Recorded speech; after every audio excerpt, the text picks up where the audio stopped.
right, so Rich and I both like to talk about hand placement and why we keep them where we do, and we keep them in the same general area, and we both have tips and tricks for why we do. I want to talk about why it's important to keep our hands though in front of our face and not super tight.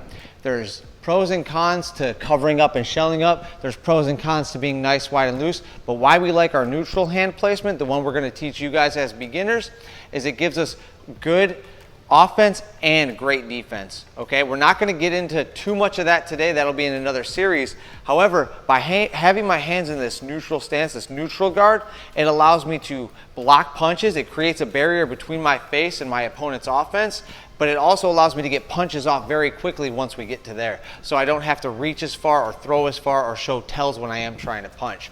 So just again, we want those hands up in front of that face. We want to block the straight line of view to our face, but it also allows us to have a straight line of offense to our opponent's face.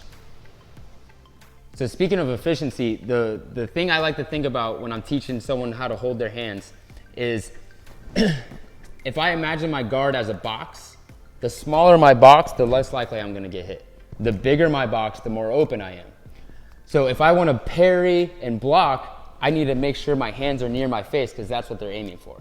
But if I open my guard up a little too much, now I'm unable to parry and I'm unable to block well. I'm going to have one hand to block. So again, for beginners, we like to keep it nice and simple. Keep the hands up, have the elbows in, and I want to make sure I'm able to see. I'm not blocking my vision. I'm able to see the person.